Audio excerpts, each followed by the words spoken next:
Origem dos bancos centrais e a história do Banco Central do Brasil. Origem dos bancos centrais. O surgimento dos bancos centrais se deu como consequência da ampliação das atividades bancárias. Na maioria das vezes, a história mostra que eles descenderam de bancos privados que tinham, entre suas atribuições, que financiar o Estado, ou com uma imposição do setor público ao sistema financeiro após crises bancárias nacionais. A atividade bancária originou-se dos antigos ourives, que desenvolveram a prática de guardar ouro e objetos de valor pertencentes a terceiros. Esses estabelecimentos funcionavam como depósito de guarda de volumes. O depositante deixava seu ouro e recebia um recibo. Quando da retirada, apresentava o recibo, pagava uma taxa pela guarda e recebia o ouro de volta. O dinheiro é desejado por aquilo que pode comprar, e não por si mesmo. Possui uma qualidade anônima, de modo que uma unidade de valor é tão boa quanto outra. Com o ouro acontece o mesmo. Uma peça com quantidade de ouro é tão boa quanto outra com igual quantidade. Enfim, as casas de ourives transformaram-se em bancos ao perceber essa qualidade, e ao se darem conta que precisavam devolver a mesma quantidade de ouro, mas não necessariamente a peça depositada. Descobriram também que, apesar de seus depósitos serem pagáveis à vista, não eram todos retirados ao mesmo tempo. Dessa forma, podiam emprestar pelo menos uma parte dos depósitos a terceiros, cobrando uma taxa de juros, pois os novos depósitos tendiam a cobrir as retiradas. Assim se iniciava a prática bancária de tomador e emprestador. A partir do século XVII, em alguns países europeus, determinados bancos comerciais privados começam a se destacar nisso demais. Além disso, em virtude das suas relações com o tesouro, esses bancos recebiam o direito de emissão de moeda conversível em ouro. Com o passar do tempo, essas instituições concentraram algumas funções, mais tarde definiam o papel de um banco central, que são 4. 1. Emissão de moeda. 2. Atuação como banco de governo. 3. Recebimento de depósitos de reservas de outros bancos. 4. Concessor de empréstimo de última instância. Sobretudo em decorrência de crises bancárias, a necessidade de segurança dos depósitos e de regulação financeira, além da busca por financiamento por parte dos governos, fizeram com que o modelo se expandisse pelo mundo. Embora a maioria dos bancos centrais tenham surgido do desenvolvimento de um banco comercial, esse não foi o caso do primeiro banco a assumir características de banco central, o Bank of England, BOE, Banco da Inglaterra, que foi criado para ser o banqueiro de governo inglês em 1694. Segundo Goodhart, o BOE não foi transformado em banco central por sua atuação comercial, mas principalmente por uma imposição legal, para que o governo, que se encontrava com dificuldades financeiras, obtivesse recursos financeiros de maneira mais fácil. Observe-se que o BOE surgiu como uma instituição privada, tendo se tornado público somente em 1946, após a Segunda Guerra Mundial. Com o passar do tempo, paralelamente ao desenvolvimento dos sistemas bancários nacionais, os bancos centrais foram assumindo novas atribuições, como gestor de meio de pagamentos, regulador e supervisor do sistema financeiro e, basicamente, a partir da crise de 1930, executor das políticas monetária e cambial.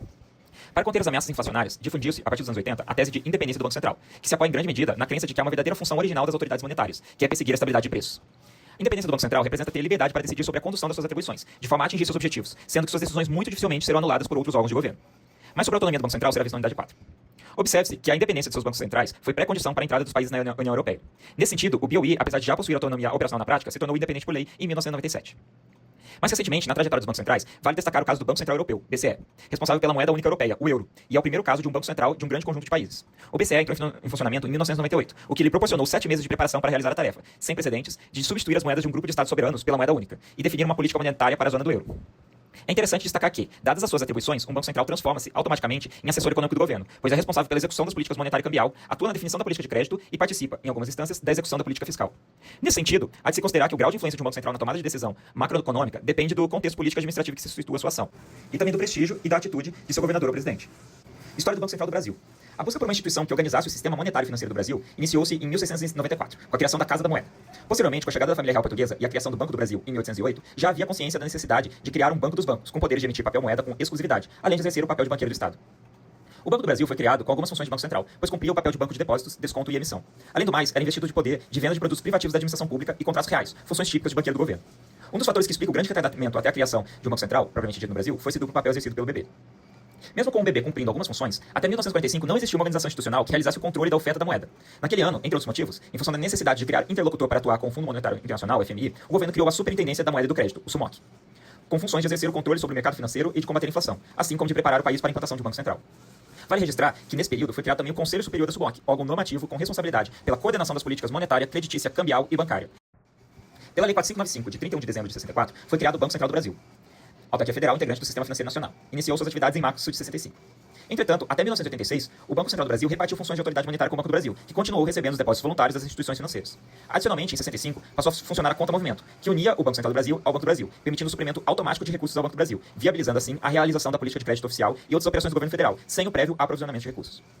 Também merece destaque, no período de 65 a 86, a criação da reserva monetária, que tinha por finalidade assegurar a normalidade dos mercados financeiros e de capitais, tendo por fonte de recursos a receita líquida do Imposto sobre Operações Financeiras, IOF, e a incorporação de contas de natureza fiscal no orçamento monetário, que foi a ferramenta usada para projetar as variações nas contas consolidadas das autoridades monetárias e dos bancos comerciais para determinado período do tempo.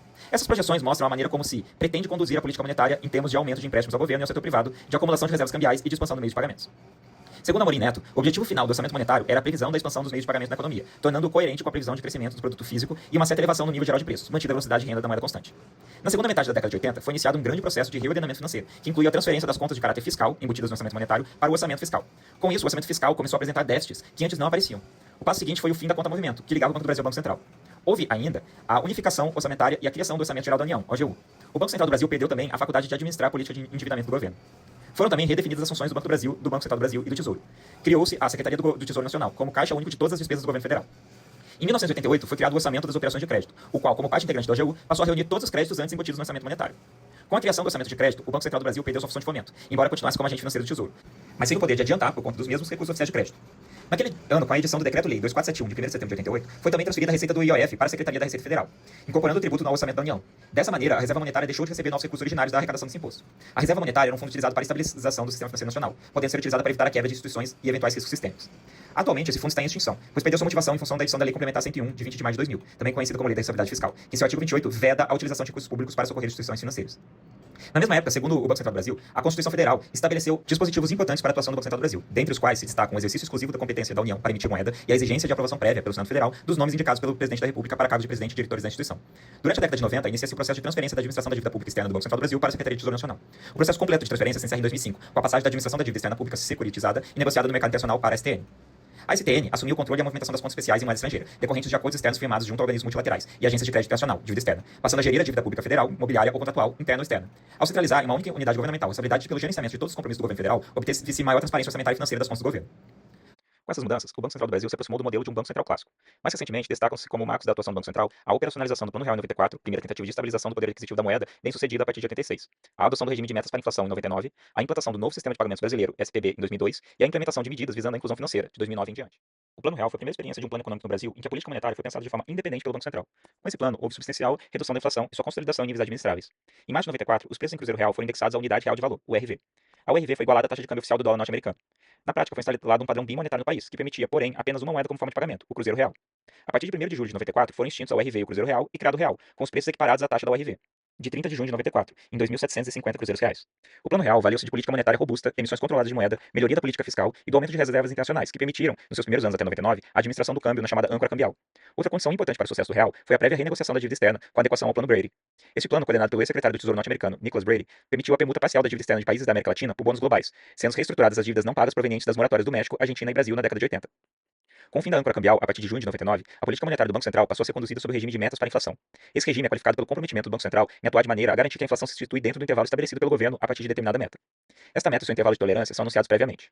O regime de metas caracteriza-se, usualmente, por 4 elementos: comprometimento institucional, com a estabilidade de preços como objetivo da política monetária, conhecimento público das metas de médio prazo para a inflação, estratégia de ação pautada pela transparência sobre os planos, objetivos e razões que justificaram as deliberações de política monetária, e mecanismos para tornar as autoridades monetárias responsáveis pelo atingimento das metas. O regime de metas para a inflação envolve mais do que simples anúncios de metas numéricas para a inflação. A transparência e a prestação de contas regulares da sociedade e a seus representantes são elementos essenciais desse regime. Um sistema de pagamentos abarca procedimentos e sistemas pelos quais são efetuadas as transferências para a liquidação de fundos entre instituições financeiras e, em última instância, permite que a economia do país funcione.